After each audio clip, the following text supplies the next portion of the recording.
Hello everyone, welcome to my YouTube channel. Friends, आज के class में हम लोग डिस्कस करने वाले हैं मोमेंट डिस्ट्रीब्यूशन मेथड।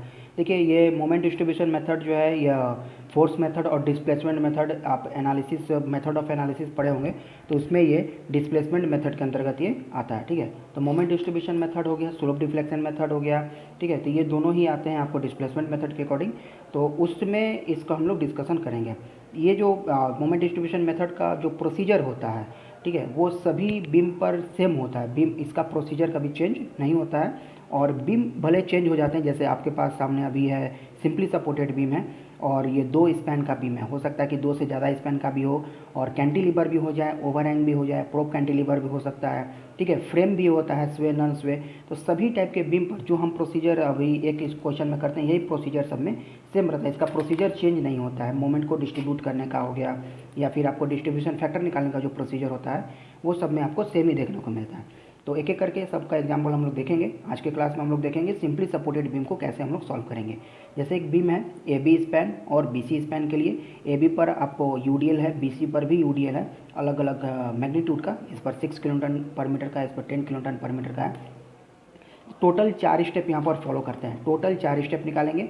पहला स्टेप हो जाएगा, फर्स्ट स्टेप होगा क्या, फिक्स्ड मोमेंट निकालने का। फिक्स इंड मोमेंट निकालेंगे फर्स्ट स्टेप में।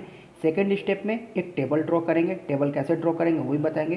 थर्ड स्टेप में मोमेंट का डिस्ट्रीब्यूशन करेंगे। एंड फोर्थ स्टेप जो होगा इसका, ये होगा बीएमडी बनाने का। बीएमडी बनाने का हो जाएगा फोर्थ स्टेप। तो ये टोटल 4 स्टेप इसमें हम लोग करते हैं। फिक्स्ड मोमेंट निकालने का, टेबल ड्रॉ करने का, डिस्ट्रीब्यूशन करते हैं मोमेंट का, डिस्ट्रीब्यूशन हो जाएगा, एंड उसके बाद लास्ट में बीएमडी बनाते हैं। ठीक है, तो देखिए पहला स्टेप है फिक्स्ड मोमेंट का। फिक्स्ड मोमेंट कैसे करेंगे इसमें? फिक्स्ड मोमेंट होता है moment at A due to B. देखिए जितने भी यहाँ पर आपको सपोर्ट दिखेंगे, चाहे वो सपोर्ट फिक्स हो या हिंज हो, तो वहाँ पर हमें मोमेंट निकालना होता है। Moment at A due to B, इसका मतलब क्या हुआ, ए पर मोमेंट बी के वजह से। ए पर मोमेंट किसके वजह से? बी के वजह से। अब ए पर मोमेंट बी के वजह से कितना होगा, तो जब आपके पास में यूडीएल का लोडिंग हो, तब फॉर्मूला बनता है WL²/12 फिक्स्ड मोमेंट का। और जब यूडीएल के नहीं, पॉइंट लोड अगर होता है, तो वहाँ पर फॉर्मूला आपका हो जाएगा WL/8। ठीक है, लोड जब इक्वल डिस्टेंस पर होना चाहिए तब। अनइक्वल के लिए अलग फार्मूला बनता है, WFB²/L² हो जाता है फर्स्ट केस के लिए। वो हम आएगा, तो वो क्वेश्चन जैसे ही आएगा मैं आपको उसके बारे में भी बताऊंगा। तो यहाँ पर दोनों ही केस में यूडीएल है, और यूडीएल है तो moment at A due to B, again moment at B due to A, यानी ए पर मोमेंट बी के वजह से, बी पर मोमेंट ए के वजह से, दोनों निकालेंगे। सिमिलरली दूसरे केस में बी पर मोमेंट निकालेंगे सी के वजह से, एंड सी पर मोमेंट निकालेंगे बी के वजह से। तो टोटल यहाँ पर फिक्स्ड मोमेंट कितने बनेंगे, तो टोटल 4 बनेंगे। और सब में क्या है, तो यूडीएल है। सभी में क्या है, यूडीएल है, तो सबके लिए फॉर्मूला जो लगेगा वो सेम लगने वाला है, WL²/12 का। इसकी वैल्यू जब यहाँ पर पुट किए तो ये वैल्यू हमें मिला यहाँ से ये वैल्यू मिल गया -8 किलो न्यूटन यूनिट जरूर लिखेंगे, नहीं छोड़ेंगे। यहाँ पर आ जाएगा 8 प्लस में किलो न्यूटन मीटर से ये वैल्यू दे देता है -30 किलो न्यूटन मीटर। ठीक है, और ये आता है +30 किलो न्यूटन मीटर में। तो ये 4 वैल्यू हमें यहाँ से मिल जाते हैं। ठीक है, तो यहाँ से इसको हमने यहाँ से घेर दिया, तो ये हमें 4 वैल्यू मिल गए फिक्स्ड मोमेंट के। दूसरा स्टेप क्या है, टेबल ड्रॉ करना। देखिए टेबल में क्या क्या ड्रॉ करते हैं। टेबल में यहाँ से क्या क्या लिखते हैं, तो पहले हम लोग ज्वाइंट लिखेंगे कि हमारे पास जो बीम दिया हुआ है उसमें ज्वाइंट कौन सा है। ज्वाइंट वह पॉइंट है जहाँ से 2 या 2 से ज़्यादा मेंबर जुड़े हुए हों। जैसे ये बीम है, इस बीम में वह पॉइंट कौन सा है जिससे एक या एक से ज़्यादा मेंबर जुड़े हुए हैं, दो से ज़्यादा मेंबर जुड़े होते हैं, उसको ज्वाइंट कहेंगे। तो यहाँ पर बी ऐसा पॉइंट है जहाँ से BA मेंबर और BC मेंबर जुड़ा हुआ है। इसके अलावा कोई ऐसा और कोई ज्वाइंट नहीं है जहाँ से 2 या 2 से ज़्यादा मेंबर जुड़े हुए हों। तो यहाँ पर जो ज्वाइंट होगा, एक ही ज्वाइंट होगा, वो ज्वाइंट होगा कौन सा, बी होगा। तो ज्वाइंट यहाँ पर कौन सा आएगा, ज्वाइंट में लिखेंगे बी, और बी से जुड़ा हुआ मेंबर कौन सा होगा, तो BA आएगा और BC होगा। बी से जुड़ा हुआ मेंबर कौन होगा, BA होगा, BC होगा। उसके बाद यहाँ पर आता है relative stiffness, total relative stiffness, distribution factor. एक टेबल में पांच चीज़ें हम लिखते हैं। पहला ज्वाइंट, फिर मेंबर लिखेंगे, फिर रिलेटिव स्टिफनेस लिखेंगे, फिर टोटल रिलेटिव स्टिफनेस, और फिर डिस्ट्रीब्यूशन फैक्टर। ज्वाइंट समझ में आया होगा। ज्वाइंट कौन सा पॉइंट होता है, वह पॉइंट जहाँ से 2 या 2 से ज़्यादा मेंबर आपको जुड़े हुए हों। तो इस केस में ज्वाइंट कौन सा है, इस केस में ज्वाइंट बी होगा। अगर आपके पास में स्ट्रक्चर कुछ ऐसा है, A B सी और डी, इसमें ज्वाइंट कौन सा होगा? ज्वाइंट यहाँ पर बी होगा, ज्वाइंट यहाँ पर सी होगा, क्योंकि बी से जुड़ा हुआ है बी ए और बी सी, और सी से जुड़ा हुआ है सी बी और सी डी। क्या ए यहाँ पर ज्वाइंट होगा? ए नहीं होगा। क्यों नहीं होगा? क्योंकि ए से सिर्फ एक ही मेंबर जुड़ा है जो कि ए बी होगा। मिनिमम 2 मेंबर यहाँ पर जुड़ा होना चाहिए, तभी उसको हम लोग ज्वाइंट कंसिडर करना है, अदरवाइज उसे कम पे कंसिडर नहीं करना है। ठीक है, तो आगे बात करते हैं हम लोग। रिलेटिव स्टिफनेस क्या होता है? रिलेटिव स्टिफनेस होता है सभी मेंबर का अपना एक रिलेटिव स्टिफनेस होता है। अगर वह मेंबर फ्री एंड पर हो। देखिए, रिलेटिव स्टिफनेस दो तरह के जनरली यूज करने को मिलेंगे। रिलेटिव स्टिफनेस यूज करेंगे जब आपका फिक्स एंड हो अगर मेंबर के साथ में, तो यूज करेंगे हम लोग I/L। अगर फिक्स एंड नहीं है, हिंज हो या फिर रोलर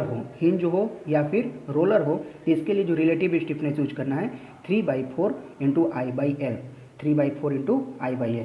तो यह देखिए बी ए कौन सा मेंबर है? बी से ए में क्या है? फिक्स एंड है? फिक्स एंड नहीं है, यहाँ पर हिंज सपोर्ट है। ठीक है, बी से सी क्या है? फिक्स एंड है? नहीं है। बी से सी में फिक्स एंड नहीं है, क्या है? हिंज सपोर्ट है। तो इस हिंज सपोर्ट यहाँ भी है, हिंज सपोर्ट यहाँ भी है। तो इन दोनों हिंज सपोर्ट के लिए हमको जो रिलेटिव स्टिफनेस लिखना होगा वो लिखना होगा क्या? 3/4 इंटू I/L। एक एल के जगह पर क्या लिखेंगे? बी से ए में एल का लेंथ कितना है? 4 मीटर का है, तो यहाँ पर लिखेंगे 3/4 I/4। यहाँ पर क्या लिखेंगे? 3/4 इंटू I/L के जगह पर कितना लिखेंगे? यहाँ पर देखिए बी से सी का जो डिस्टेंस है वो कितना है? 6 मीटर का है। ये मीटर है, 6 मीटर का है, तो यहाँ पर I/6 लिखेंगे। यहाँ पर क्या लिखेंगे? I/6 लिखेंगे। टोटल रिलेटिव स्टिफनेस का मतलब क्या हुआ? इन दोनों को हमें जोड़ देना होता है। याद रखेंगे कि एक ज्वाइंट से जितने मेंबर होंगे, अगर इससे 3 मेंबर जुड़े होंगे तो तीनों को लिख के तब तीनों को जोड़ेंगे। अगर दूसरा ज्वाइंट होगा तो दूसरे ज्वाइंट का इसमें रिलेटिव स्टिफनेस नहीं जुड़ेगा, एक ज्वाइंट का ही अलग से जुड़ेगा, दूसरा ज्वाइंट का मेंबर का अलग से रिलेटिव स्टिफनेस जोड़ते हैं। ठीक है, तो इन दोनों को जब हम जोड़ें तो आ गया 5I/16। आप इन दोनों को जोड़ेंगे तो आ जाएगा 5I/16, और 5I/16 जब आ गया तो यहाँ से रिलेटिव स्टिफनेस के बाद निकालते हैं डिस्ट्रीब्यूशन फैक्टर। डिस्ट्रीब्यूशन फैक्टर होता है it is the ratio of relative stiffness बट्टा में टोटल रिलेटिव स्टिफनेस। मतलब कि इस मेंबर का डिस्ट्रीब्यूशन फैक्टर निकालना तो क्या हुआ? देखिए 3I/16, तो आ जाएगा 3I/16 divided by total relative stiffness कितना है? 5I/16। मतलब यहाँ पर हमें डिस्ट्रीब्यूशन फैक्टर कितना मिल गया? यहाँ पर डिस्ट्रीब्यूशन फैक्टर मिल गया कितना?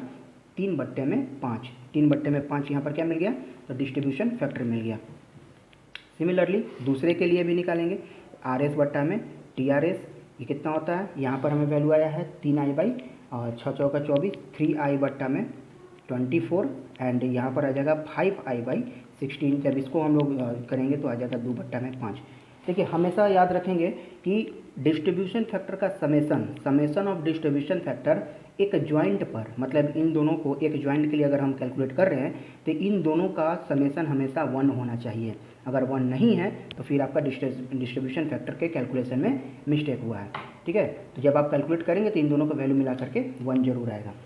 पहला स्टेप था हमारा फिक्स्ड मोमेंट निकालना, दूसरा स्टेप था ये टेबल को ड्रॉ करना।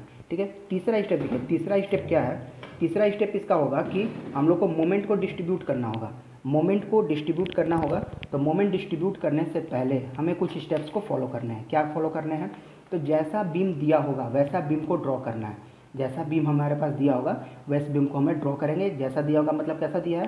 तो सिंपली सपोर्टेड है, तो सिंपली सपोर्टेड यहाँ पे ड्रॉ करना है। और जिस बीम पर जिसका फिक्स्ड मोमेंट का वैल्यू आया है वो हम यहाँ पर पुट करेंगे। ठीक है, जैसे मोमेंट एट ए बी क्या आया हुआ था? मोमेंट एट ए बी देखिए -8 है, बी ए कितना है? +8 है। तो ए पर मोमेंट है, बी के वजह से कितना? -8। यहाँ पे लिख देंगे -8, यहाँ पर आ गया था +8। ठीक है, सिमिलरली हमारे पास बी पर मोमेंट सी के वजह से कितना है? देखिए बी पर मोमेंट है, सी के वजह से मोमेंट एट बी सी -30 और +30 है। तो यहाँ पर -30 और +30 यहाँ पे लिखेंगे। यहाँ पे लिख देंगे -30 और यहाँ पे लिखेंगे +30। ये हम चारों मोमेंट यहाँ पे लिख दिए। उसके बाद डिस्ट्रीब्यूशन फैक्टर की वैल्यू यहाँ पर आती है लिखने की। जो आपका बी से ए में डिस्ट्रीब्यूशन फैक्टर आया होगा तो वो डिस्ट्रीब्यूशन फैक्टर लिखेंगे। कितना आया था? बी से ए में 3/5, यहाँ पर लिखेंगे 3/5, और यहाँ पर आया था हमको 2/5, तो 2/5 यहाँ पर हमने लिख दिया। ये हो गया हमारा थर्ड हमारा स्टेप है। फर्स्ट स्टेप क्या था? फिक्स्ड मोमेंट निकालना। सेकंड स्टेप था टेबल को ड्रॉ करना, और तीसरा स्टेप था मोमेंट को डिस्ट्रीब्यूट करना।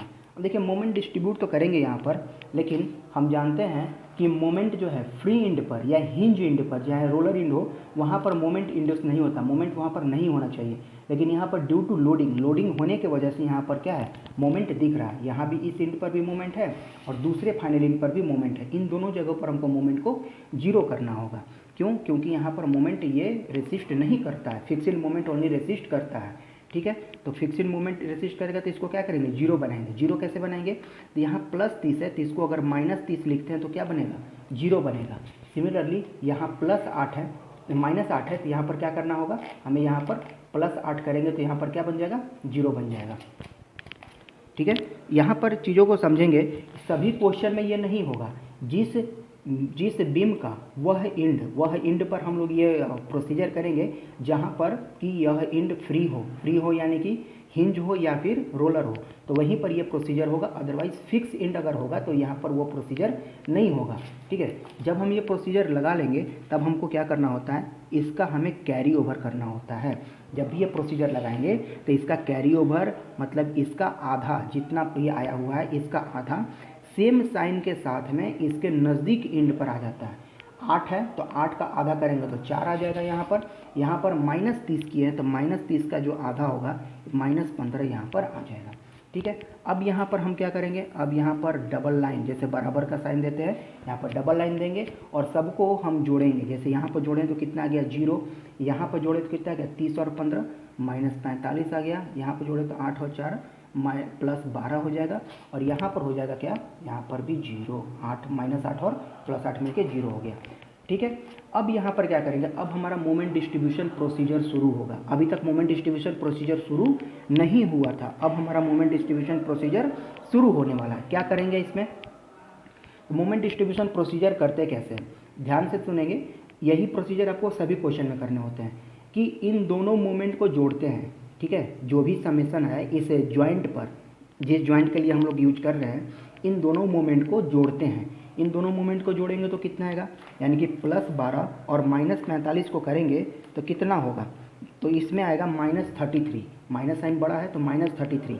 जो वैल्यू आया उसके साइन को अपोजिट करना है, साइन को अपोजिट करना है, मतलब -33 आ रहा है तो एज्यूम करना है +33। क्या करेंगे, +33 एज्यूम करेंगे और उस पार्ट में, उस एज्यूम के पार्ट में इसके DF से मल्टीप्लाई करेंगे। डिस्ट्रीब्यूशन फैक्टर यहाँ पर 2/5 से अगर मल्टीप्लाई किए तो 45 के नीचे लिखेंगे। अगर यहाँ का DF से मल्टीप्लाई किए तो इसके नीचे लिखेंगे। ठीक है, मतलब कि +12 और -45 को जोड़े तो आ गया कितना, -33। ये आ गया -33। इसको हमने क्या एज्यूम करना है, +33। इस +33 के साथ में हम अगर मल्टीप्लाई करते हैं 2/5 का, मल्टीप्लाई करेंगे 2/5 का, तो ये वैल्यू हमको दे देगा कितना, 13.20 प्लस में, तो यह 13.20 हम कहाँ रखेंगे, यहाँ 45 के नीचे लिखेंगे 13.20। अब यही 33 में, यही +33 में 2/5 नहीं 3/5 का अगर मल्टीप्लाई करेंगे, ये 3/5 यहाँ का DF से मल्टीप्लाई करेंगे तो ये वैल्यू हमको देगा, ये वैल्यू दे देगा हमको कितना, 19.8। ये वैल्यू आ जाएगा 19.80। तो ये 19.80 को हम कहाँ रखेंगे, यहाँ रखेंगे। ठीक है, और ये प्लस साइन के साथ में रहेगा 19.80। ठीक है, फिर से समझ लेंगे कि इन दोनों मोमेंट को जोड़ते हैं, इन दोनों जो वैल्यू आए हुए हमको जोड़ेंगे, जो वैल्यू आएगा उसके साइन को उल्टा करना है। अगर माइनस आया तो प्लस करना है, प्लस आया तो माइनस करना है। उसके बाद में जहाँ के DF से मल्टीप्लाई करेंगे उसके नीचे यहाँ पर हमको लिखना है। अब देखिए इसके बाद इसका भी कैरी ओवर जाता है इसके नज़दीक इंड पर, लेकिन इसका जो नज़दीक वाला इंड है यहाँ पर हिंज है, हिंज है मतलब रोलर है, और रोलर इंड पर हम अगर इसको भेजेंगे कैरी ओवर तो फिर से हमको क्या बनाना होगा, 0 बनाना होगा। इसलिए यहाँ पर इसका कैरी ओवर नहीं जाएगा और यहाँ पर यह मोमेंट डिस्ट्रीब्यूशन का प्रोसीजर यहाँ पर समाप्त होता है। ठीक है, तो मोमेंट डिस्ट्रीब्यूशन जब प्रोसीजर समाप्त हो जाएगा तब हम इसको जोड़ते हैं, ऊपर से जोड़ेंगे। कहाँ से जोड़ेंगे, तो यहाँ पर डबल साइन जहाँ लगा है यहाँ से जोड़ना प्रारंभ करेंगे तो यहाँ 0 है तो यहाँ भी 0 आएगा।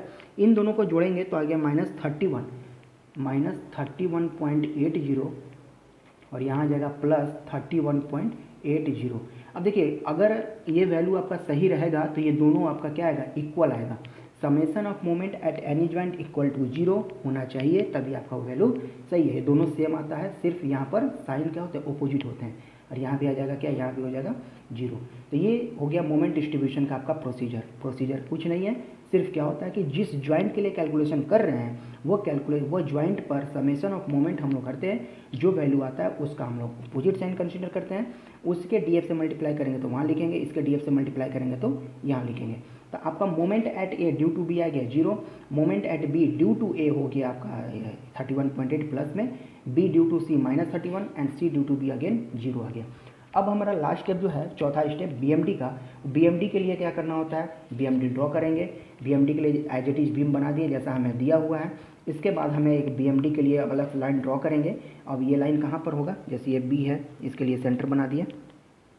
अब देखिए ए पर कितना मोमेंट आया है 0, तब जानते हैं कि ए पर 0 है तो ये बिल्कुल यहाँ मैच करने वाला है, एंड सी पर भी 0 आया हुआ है, सी पर भी 0 आया हुआ तो यहाँ भी ये मैच यहाँ पर करने वाला है। बी पर कितना है 31 है, बी पर कितना है 31 है, तो बी पर जब 31 है तो मान लीजिए कि ये हाइट आपका यहाँ से 31 होगा। 31 प्लस माइनस दोनों है, देखिए तो प्लस माइनस दोनों है तो ये अभी डिसाइड नहीं कर पाएंगे कहाँ पर प्लस होगा कैसे माइनस होगा। हालांकि डिसाइड करने के लिए देखिए यहाँ पर जो अगर आपको कन्फ्यूजन है कहाँ पर प्लस होगा कैसे माइनस होगा तो आप इस चीज़ को याद रखिए। ये इसका साइन कन्वेंशन मैं यहाँ पर बता रहा हूँ। जैसे इंड यहाँ पर फिक्स इंड के लिए मैं बता देता हूँ, क्योंकि हिंज रहेगा तो वहाँ पर 0 हो जाएगा। यहाँ पर अगर ए है, ये पार्ट बी है, तो ए पर अगर आपका वैल्यू माइनस में आया हुआ है तो उसको ऊपर बनाना है, अगर प्लस में आया तो नीचे बनाना है, ठीक है। बी इंड पर इसका अपोजिट हो जाएगा। बी इंड पर अगर आपका वैल्यू प्लस में आया है तो डायग्राम ऊपर बनेगा, अगर वैल्यू माइनस में है तो डायग्राम नीचे बनेगा। जैसे यहाँ पर ए पर कितना आया था, ए पर 0 आया है, ए पर कुछ नहीं है, तो ये कौन सा ये कंडीशन है, नहीं है, तो नहीं है तो हम तीसरा कंडीशन भी आपको बता देते हैं कि बीच में अगर कोई सपोर्ट है, यहाँ पर सी है, यहाँ पर ये बी सपोर्ट है, तो यहाँ पर देखिए यहाँ पर जो अगर मोमेंट आएगा तो अगर प्लस होगा तो डायग्राम ऊपर और माइनस होगा तो डायग्राम नीचे। यहाँ भी अगर माइनस हुआ तो ऊपर और प्लस होगा तो नीचे। ये वो वैल्यू है जो यहाँ पर आप फाइनली मोमेंट आप निकाले हुए हैं, ये वो वैल्यू है। तो ए पर आ गया 0 तो 0 यहाँ पर मैच करेगा। बी पर आया है एक बार प्लस एक बार माइनस, देखिए एक बार प्लस आया हुआ है एक बार माइनस आया हुआ है, तो दोनों ही हमारा डायग्राम कहाँ बनेगा, ऊपर बनेगा। इधर इससे पहले प्लस आया तो फिर भी ऊपर, और हमारा सपोर्ट के बाद में माइनस आया तो फिर भी ऊपर बना, इसलिए हमने यहाँ पर कहाँ बनाया, ऊपर बनाया। अब इसको क्या करना है, फ्री हैंड से इसको स्केल के हेल्प से इसको मिला देना है, ठीक है। तो ये हमारा बीएमडी बन गया किसका, ड्यू टू बीम।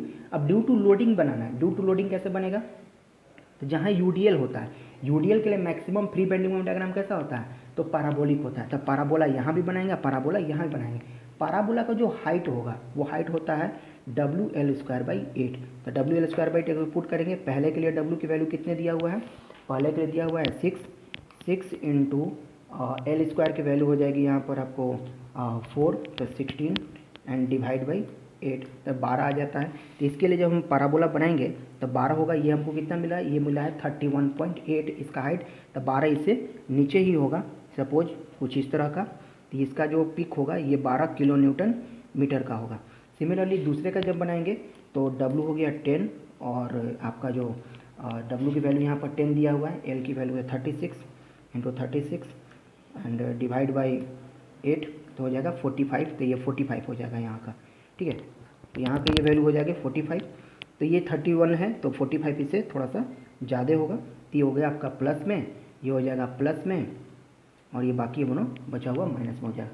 तो ये आपका हो गया क्या, BMD। इसको थोड़ा सा अलग दिखाना है तो आप इसको शेडेड रीजन से दिखा सकते हैं कि ये बेंडिंग मोमेंट डायग्राम है बनाया हुआ, जो कि ये पॉजिटिव साइन को दिखा रहा है और ये नेगेटिव साइन को यहाँ पर दिखा रहा है कि नेगेटिव BMD यहाँ से ड्रॉ होगा, ठीक है। तो इस तरह से हम इसको सॉल्व करेंगे कि कितना होगा बेंडिंग मोमेंट, और वैल्यू कैसे हम यहाँ पर दिखाएंगे, कैसे कैलकुलेट करेंगे। ये जो मैक्सिमम BMD हमने दिखाया हुआ है, मैक्सिमम BMD, ये मैक्सिमम BMD निकालते हैं WL²/8 फार्मूला से, ठीक है। WL²/8 आप इसके लिए निकालें तो पहले के लिए W की वैल्यू आपको दिया हुआ था, पहले के लिए W की वैल्यू कितना था, लोड इस पर 6 अप्लाई हो रहा था और लेंथ था आपको 4 मीटर था, तो उससे मल्टीप्लाई किया, डिवाइड बाई 8 करते हैं तो ये 12 आता है। तो 12 जो है 31 से कम है तो छोटा बनाना है, और दूसरे के लिए ये आया था हमको 45 किलो न्यूटन मीटर आया था, ठीक है। तो ये 31 से ज़्यादा है तो ये 31 से हमें ऊपर में से बनाना होता है, ठीक है। तो ये थे ये मोमेंट डिस्ट्रीब्यूशन मेथड, जिससे हम लोग कैलकुलेट किए कि BMD कैसे ड्रॉ होगा और कितना अमाउंट आएगा उसका। यहाँ पर नाम भी लिख देंगे कि ये पॉइंट A था, ये पॉइंट B है और ये पॉइंट C का है। ठीक है। तो एक बार फिर से मैं रिपीट कर देता हूँ कि फर्स्ट स्टेप में क्या करना है। फर्स्ट स्टेप में निकालना है fix in moment. Fix in moment के लिए फॉर्मूला, अगर आपका यूडीएल है तो W²/12, तो इसकी वैल्यू को पुट कीजिए, आप ये सारा वैल्यू निकालिए। दूसरे स्टेप में टेबल ड्रॉ करना है, joint member relative stiffness, total relative stiffness, distribution factor होता है। उसके बाद आप मोमेंट को डिस्ट्रीब्यूट कीजिए, उसके बाद यहाँ से BMD ड्रॉ कीजिए। BMD ड्रॉ करने के बाद आपका ये कंप्लीट हो जाता है क्वेश्चन। ठीक है, तो आज के क्लास में इतना ही, मिलते हैं नेक्स्ट क्लास में।